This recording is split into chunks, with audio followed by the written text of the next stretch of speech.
Good evening, everyone, and welcome back.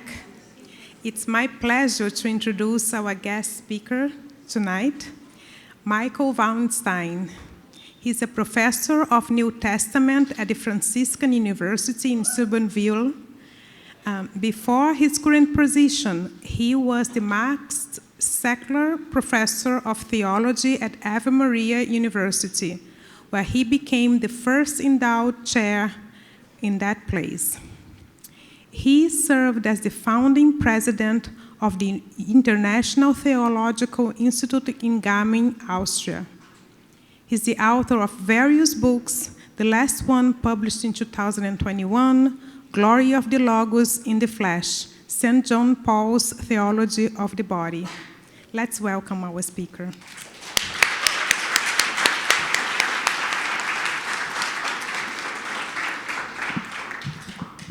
Thank you very much for the kind introduction. What's needed is attention. So for the first few images, I won't say anything, just your attention.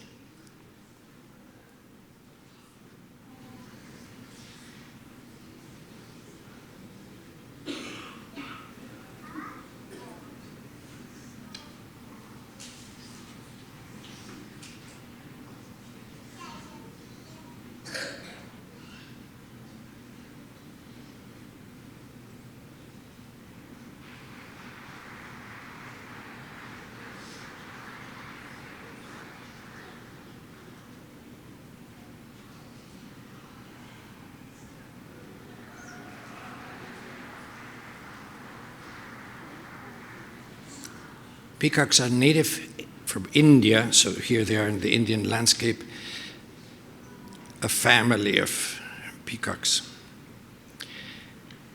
We'll first zoom in on the eye feather. All of you have one in your hand, so you will see more in detail. The shaft is white, except toward the top, where it's dark, but only in front, so that the white doesn't disturb the color of the eye feather. The eye feather, you have the tightly knit eye, and then the loose fringes around it.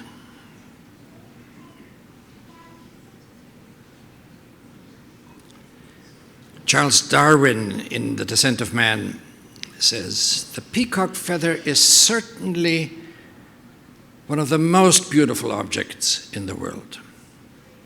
It consists of an iridescent, intensely blue, indented center, surrounded by a rich green zone, this by a broad coppery brown zone, and this by 5 other narrow zones of slightly different iridescent shades." Let's take a close look. You can see 1, the blue-black. It looks indented because it's so dark. Then 2 is the turquoise around it, and it's a horizontal oval. Then the copper brown, that's vertical. Then you have the 5 halos on the side. They're particularly clear in larger specimens of the feather. Smaller ones, it's harder to see. The first thinned, then comes yellow, then comes dark, then comes purple, and then yellow again. It's only the yellow that goes all the way around. Some details that are fascinating. If you go to the top of the brown egg-shaped form, you can see the dark edge. It's a contrast with the yellow that's right next to it. The inside is lighter.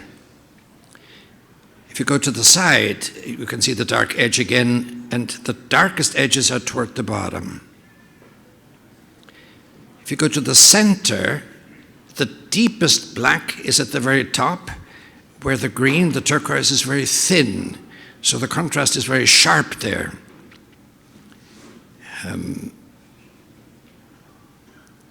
masterfully designed from that point of view. There are various mathematical formulas according to which those shapes are constructed. We don't need to go through the detail of that. Now, the color pattern looks as if it were painted on as a whole onto the feather, but in fact, it results from strips of independently colored barbs. Barbs are these thin pieces of feather. You can see very clearly here where the feather opens up. It's not one stroke of color, one field of color, but composed of strips. You can follow one barb and see that there are 9 points at which it has to change color. If you begin at the bottom, it first changes from dark brown to turquoise, from turquoise to black, from black back to turquoise, from turquoise to brown, then observing the contrast darker brown, it turns to yellow, and then to the other shades. Important to keep track of 4 elements of the feather that are going to play an important role. There's the shaft of the feather. The first order of items that comes from the shaft is called a barb. And from the barb come these barbules. And the barbules are composed of segments. Here is a magnified look at a feather. You can see the barbs and the barbules larger. Look at the transition between the brown on the right and the blue on the left.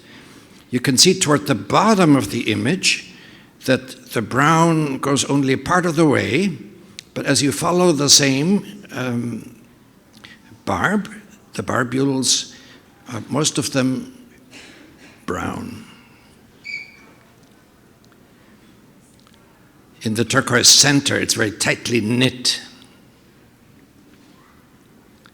It's like jewelry here, the contrast between the brown, the turquoise, and the black. The transition in color is not absolutely clean. You can see there are elements of blue, these blue specks. It gives a kind of softness to the image. This is an image of loose barbs. You can see from that the units that carry color are the segments of the barbules. Each barbule segment has its own color. So the color pattern of the eye is a mosaic of barbule segments. This is the question of how many of these segments make up one eye? You have about 120 barbs. That's a good place to start. I counted here 60, but that's half of it. So 120 barbs. Then we're going to zoom into that area at the bottom. There, in the segment marked red, there are 50 barbules on top and 50 underneath to grab the next layer of barbules, so a total of 100. And this is about a 20th of the length of a barb. So roughly 2,000 barbules in one barb. Then when you count the segments on one barbule, it's between 30 and 40 segments in a barbule. So with 120 barbs, each with thousands of barbules, you get hundreds of thousands of barbules. Hundreds of thousands of barbules, each with about 30 to 40 segments. You're in the order of magnitude of millions of segments. So each of the feathers that you hold in your hands has millions of these segments, that each of which carries the color. The cause of color.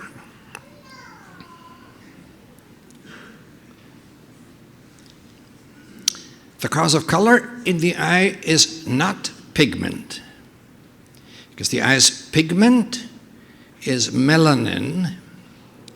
When you get a tan, that's what gives you the dark tan. Also, black people, their skin is dark because of melanin. The same substance is present in the feather.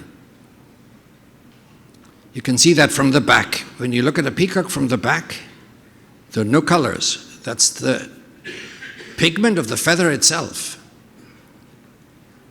The color is only in front, directed to be seen from the front.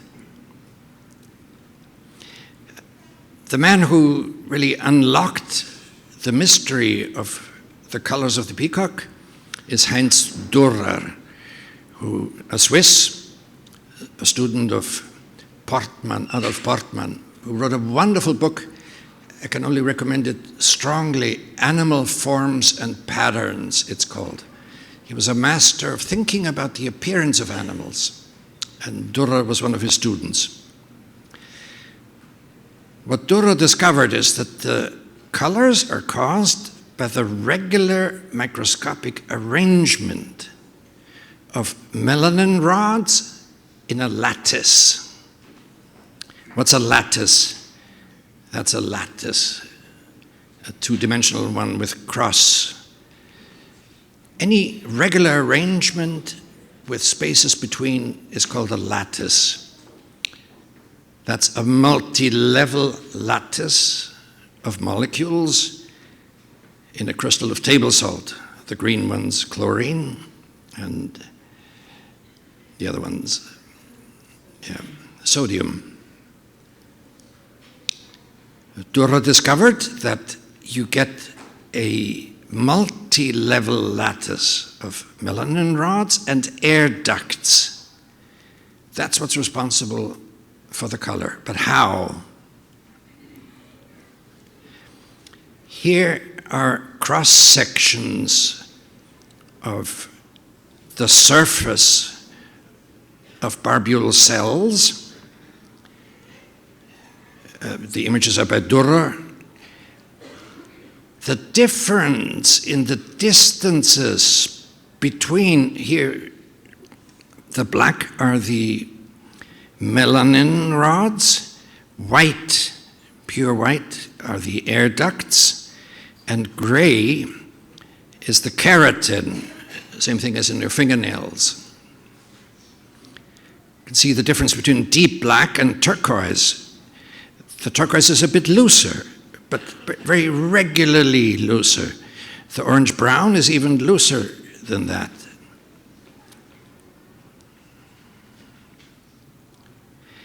Now this is how it works. When light waves are reflected by different levels of the lattice, there's of course a difference in the distances traveled by the rays of light. Now, if that difference that's traveled is a whole number multiple of the light's wavelength, then the light waves are in phase and they reinforce each other. This is called the Bragg diffraction. Father and son pair, they both got the Nobel Prize for discovering this with crystals. Two beams with identical wavelength and phase approach a crystalline solid and are scattered off two different atoms within. The lower beam travels an extra length. That's I colored it red. There you can see the extra length. constructive interference, that is, a strengthening of light, happens when this length is equal to an integer multiple of the wavelength of the radiation. The Bragg father and son did it with X-rays, but the same thing holds for light. Here's the conclusion of Heinz Durrer. The pattern of the peacock's eye feather is caused by the layering of melanin rods in a lattice. If the color is to change, the distance between levels of the lattice must be decreased or increased. This adjustment calls for astonishing precision. To keep a color consistent across a larger area, the distance between the melanin rods must be constant with a maximum deviation, you could say it's better than difference, of less than 10 nanometers. That's 10 millionths of a millimeter. Here's a table. I won't go through the whole table, but you can see the vertical distance of the rods, the horizontal distance, the thickness of the top keratin layer, the diameter of the melanin rods, the diameter of the air ducts, and the number of levels that you have in this grid. The red numbers are the differences between these different colors, between black, violet, blue, green, brown, green, yellow, and purple. Tiny, tiny adjustments. How does the feather grow in the bird? It begins, of course, with the outermost, with the loose barbs. So they grow independently, and then eventually, the beginning of the stem is right in the middle of the coherent eye. So there they begin to join the stem, and then everything else, eventually the down. It happens in phases. Heinz Durrer wrote another article in which he distinguishes the phases of the growth of a feather. In the red, there's tissue surrounding the navel, deep, so under the skin of the bird. It makes living cells by division, and they push out a cylinder. Then in the blue rectangle, the living cells are differentiated. In green, the living cells are completed. It's there then that the melanin rods and the air ducts are inserted, so relatively late, near the surface of the barbule cells. And in brown, all of these overlap, so some of them happen simultaneously. Water disappears from the cell nucleus is lost, and keratin is deposited. And in that process, all these fine adjustments are observed so that the color results. In early fall every year, the peacock loses all of its display feathers. It takes about 6 months for them to grow back to their full length. So this miracle of the feathers repeats itself every year. Now, zooming out from the eye feather to the field of eyes.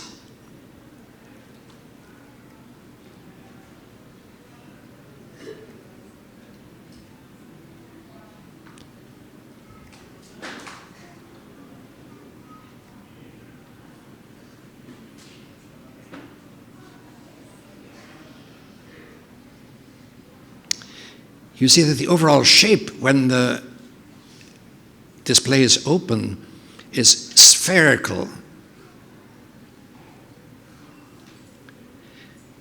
The feathers are built in such a way that they bend forward. When the bird closes the display, that tension in the feather, the tendency to go forward, helps to keep the feathers up from the ground. You'll see it when we look at closed. Shorter feathers, of course, have to grow out of the bird's back in front of longer feathers, otherwise they'd be hidden. A definite order has to be observed. You can see here in a half-closed display that the shorter feathers, you see them on top, are in good order, not to be hidden by the longer ones. Here's the whole forest. These feathers are not part of the tail of the bird, but they're part of the back feathers. It also has a tail, a distinct tail that's much shorter. Rosalind Dakin and Robert Montgomery are researchers. They did a lot for discovering what exactly goes on with peacocks. Here you have the basic pattern. The eye feathers are circles, and there's an alternation between 10 and 11 eye feathers. There are 13 rows in a mature peacock.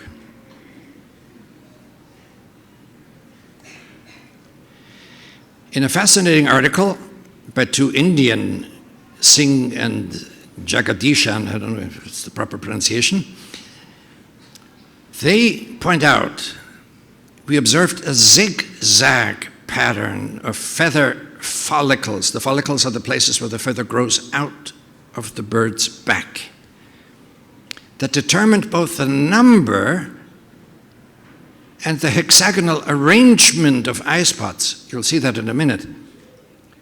Well, the zigzag pattern explains the symmetry, the complexity, and the structural beauty of the peacock's train. It also precludes variation in eye spot number, except by annual addition of new rows of feathers as a function of age.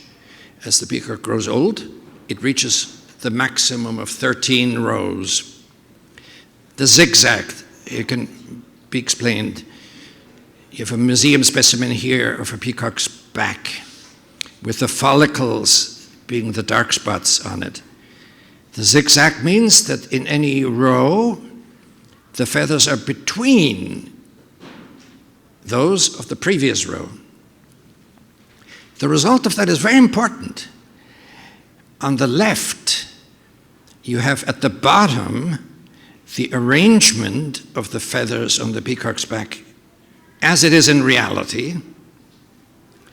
On the right, you have what it would be if the additional feathers in the sets of 11, the black ones, the black dots, were all in a row and the others were in a row. Then you'd have an overall pattern of the field of eyes like the one on the right.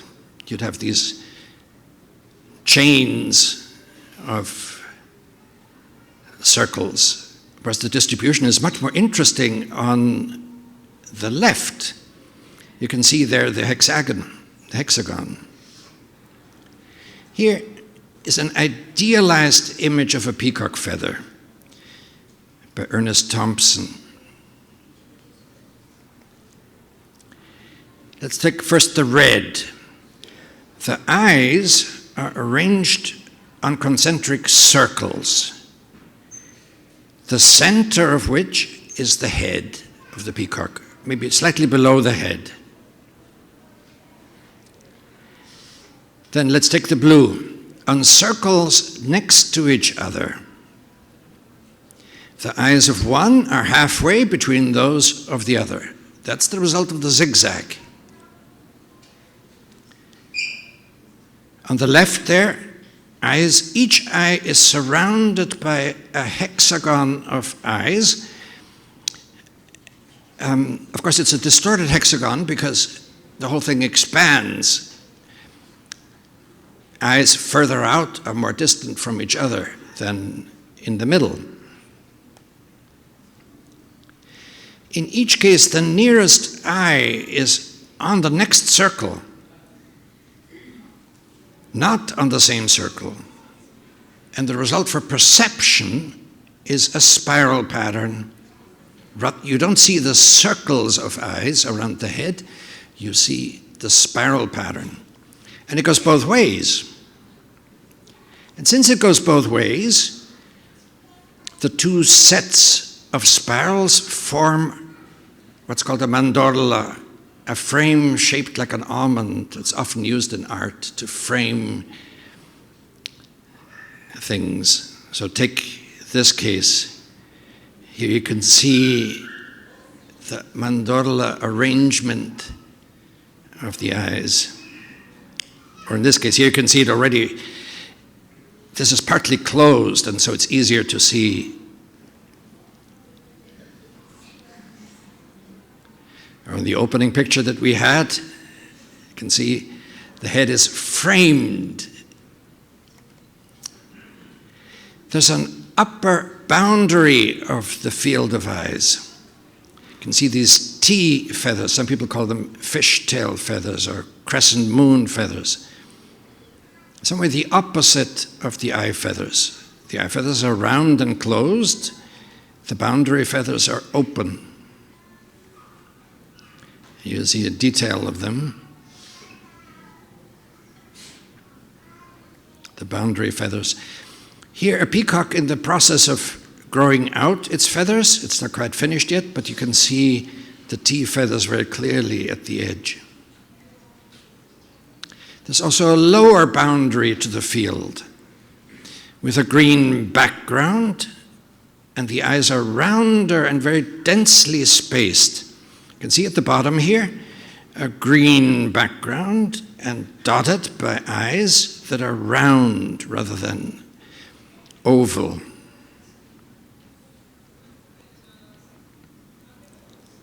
Another example of it. The background is provided by these so-called sword feathers, which just have green and long hanging barbs. So there, the sword feather produces the background. Coming from above is an eye that lays itself on top of the sword feather.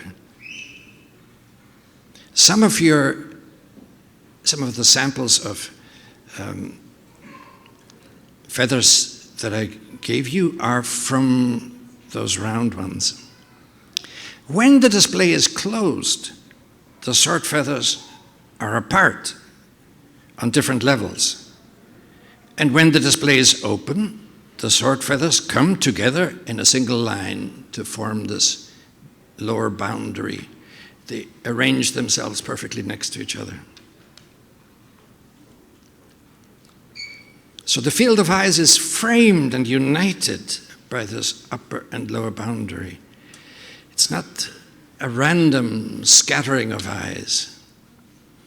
If you see a whole bird here with the lower boundary and the upper boundary, one shape, one overall composition.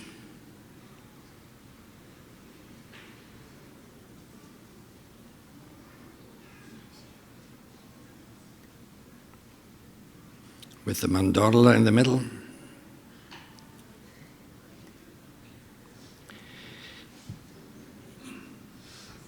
The peacock will turn here. This is a little movie clip.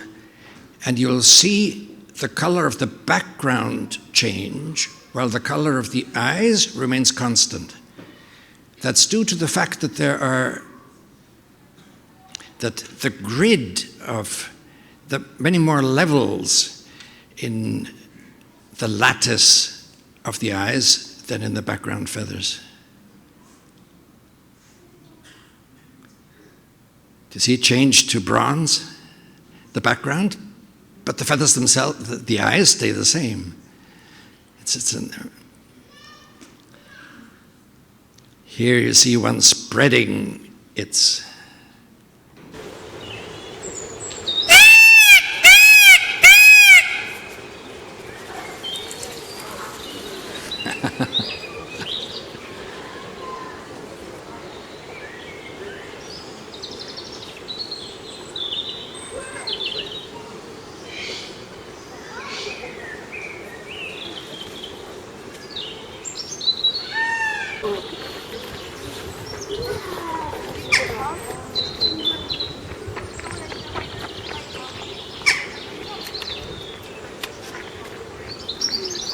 closes up.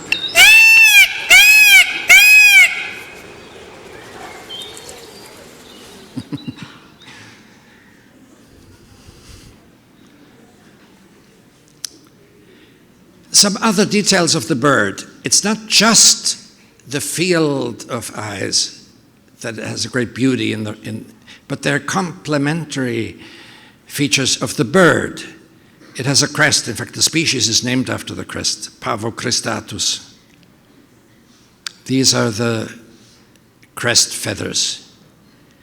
Much of the elegance of the head, the way the head is held, is given by this crest. It's a small detail, but it's an exquisite one. Even when you see it in silhouette, the crest gives a kind of counterweight to the head. The neck is blue.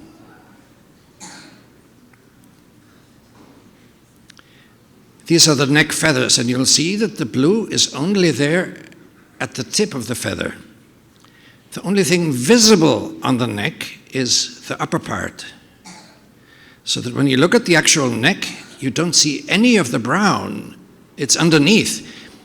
It's again as if blue were painted on from the outside on those feathers to yield a uniform color. There's a green-gold shield behind the neck that gives contrast to the head and the neck. With contrasting shapes, the neck looks triangular. The field of this shield is round in contrast. Also a contrast, of course, of color, and the shield is particularly shiny, particularly iridescent, almost metallic.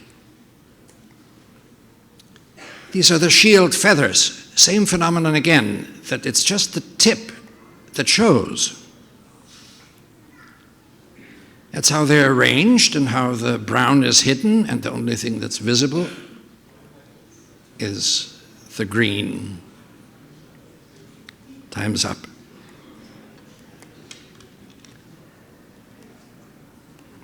Just show you one.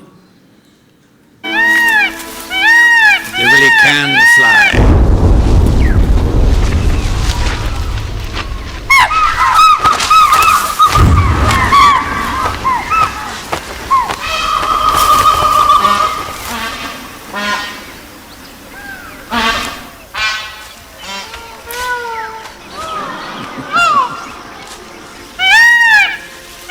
In triumph.